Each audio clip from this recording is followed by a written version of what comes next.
Welcome to my channel. I'm Dr. Romano. There's a series that I created, and you could watch all those videos because they all play a role in a different cycle that I'm talking about. But the first video that you should watch is actually the wealth creation with market timing.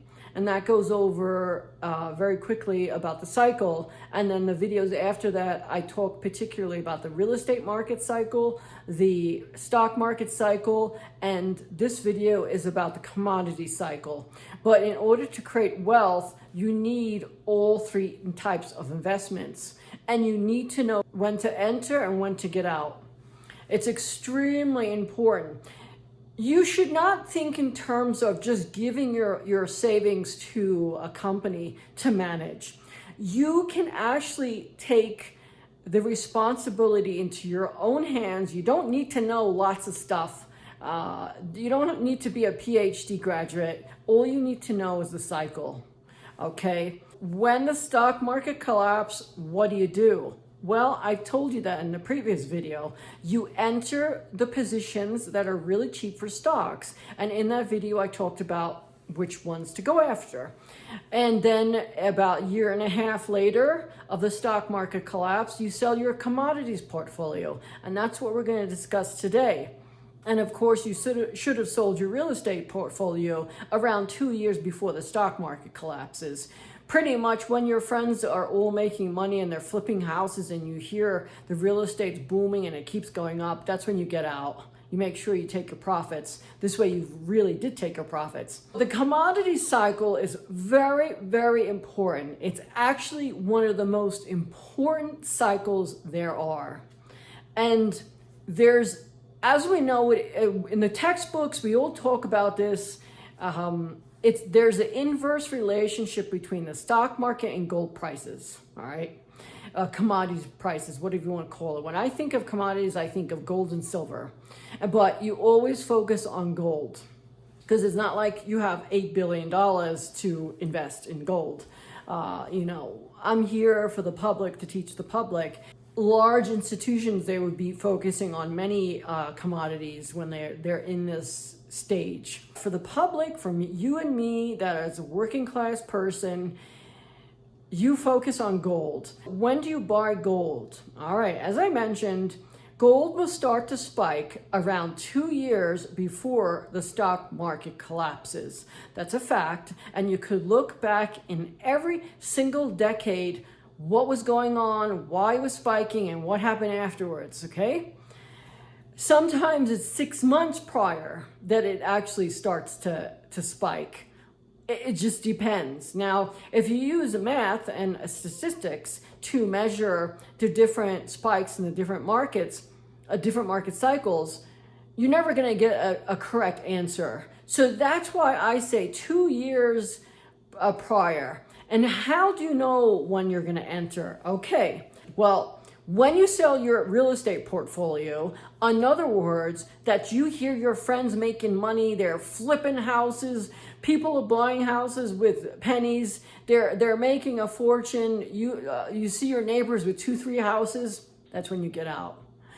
And then you take your capital, of course you're going to pay your taxes, and then you invest in a commodities portfolio. What do I mean by a commodities portfolio? Well, you focus on gold ETFs, okay? You can buy the actual gold itself, but that's not for this type of market investment. We're not talking about that. You should always have at least 5 to 10% of your net worth in gold coins, okay? And there's a reason for that. Okay, so you don't buy the gold bullion because the government could confiscate that.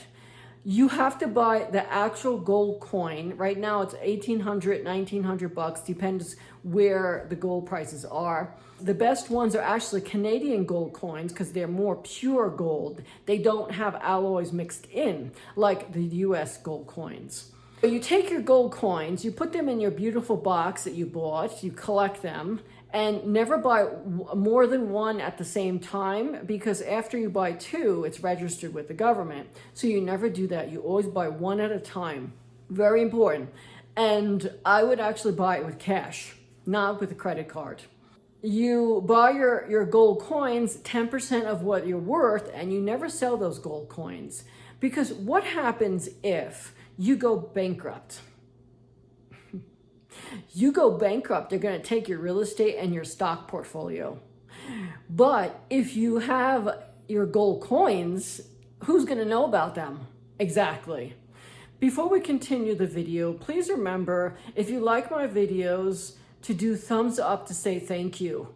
That would really help me. Thank you so much. Next, in a relationship, they're not going to steal your gold coins because they don't know you have them. Again, asset protection. 2, since you're holding on to the actual investment and it's so small, you have to be very careful. Of course, that's very important. That's why you don't put it in your house. You put it in a safe deposit box and you create an LLC for that particular investment. And the owner of that LLC is your private foundation in Liechtenstein. Very important. You create a private foundation. Doesn't cost millions of dollars to do that. Don't listen to your local lawyer because they don't understand asset protection the way I do. Private foundation in Liechtenstein. The owner of the LLC is your private foundation, and your bank account with the safe deposit box for the gold coins is has nothing to do with you. You never want that in your name. Next, for the market cycle, after you sell your real estate portfolio 2 years prior to the stock market collapsing, so in other words, in 08 and 09, if you sold your real estate portfolio in 2007, 2006, you would have did very well because you would have made the profits in the real estate market, and then you would have invested in the gold ETFs, and you would have made a fortune. Gold ETFs went up through the roof, and so forth. And of course, because you have, let's say, 100,000, 200,000 in gold ETFs, in order to hold that in coins, it's a lot, right? So that's the point. That's the cycle that you need to focus on. And then when do you sell those gold ETFs? Well, you figure about a year and a half. Now, this is typical when the market recovers and companies have restructured themselves. They did their layoffs, etc. And because they did their layoffs, they could actually produce a profit on paper. And so that usually takes a whole year and a half, sometimes 2. You'll notice when gold prices start to trade sideways. So after a month or 2, it starts to trade sideways. That's when you get out. It usually is about a year and a half to 2 years from when the stock market collapses. You put it on a plot map, just like I do, and you time it perfectly. And then what do you do with the profits of your gold ETFs? Well, you take the profits, and then you want to go on a real estate shopping spree and buy those foreclosures, buy those properties at 20, 30% discount. Don't go to places that aren't really affected by real estate bubbles. For example, Manhattan, New York City, you have the entire globe, all the investors of the world wanting to buy real estate there. So you stay out of New York City. San Francisco, LA, any big city you stay out of. However, real estate markets that are heavily affected by stock market collapses are your vacation properties. You could pick up a vacation property for very cheap when the stock market collapses, because those people who made money when they did, of course they never save money, and they never, they don't do the asset protection like I mentioned, or they're investing in the right markets at the right time. They're simply capable of making a couple $100,000 a year, a couple million per year, but are they capable of actually keeping it? No, not everyone is. Certain people are good at certain things. I'm really good at the stock market, finance, etc., and so forth. But I'm not good at painting or fixing. Well, I have fixed a car. I know other things that I'm not good at. Whatever. but you get the point. And so that's why you want to have a clear understanding of the market cycles, as I mentioned in my videos. And please remember to write it down. Year and a half to 2 years from when the stock market collapses, you get out of your ETFs.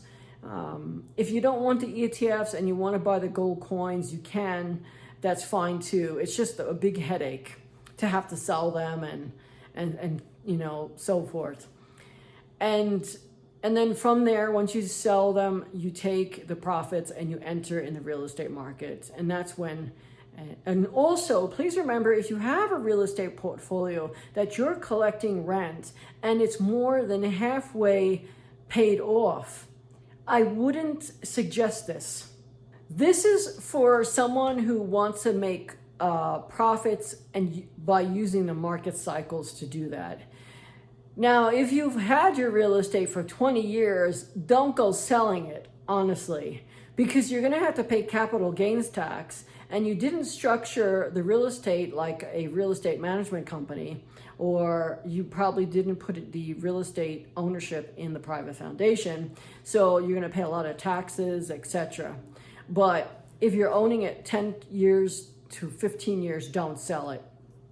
Always remember that. If you have the real estate more than 10 years and you've made a lot of income and you paid off your mortgage more than, let's say, 50%, never sell the property. But you should protect your investments by creating an LLC for that piece of real estate. You could name it in the address name, so 150 17th LLC. That would be the name of the LLC for that property. And then, of course, you can create a private foundation in Liechtenstein, not America. I wouldn't advise you to do in America. You need to focus on true asset protection. A U.S. judge does not have jurisdiction in Liechtenstein to tell that court system to liquidate or whatever. They can't. It's against the Constitution in that country. They can send the documents and say this is what happens, but it gets thrown out of court in Liechtenstein. And then finally, that's why you create multiple layers of asset protection.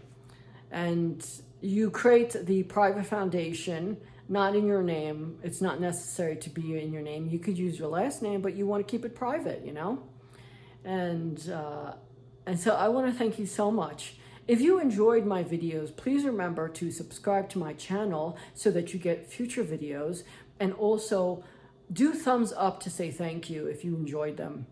And finally, share this video with at least 5 people. I would really appreciate that. And if you have questions, send it to the live chat and I will answer your questions directly there. I will make a video just for you. Thank you so much for watching. I really appreciate it.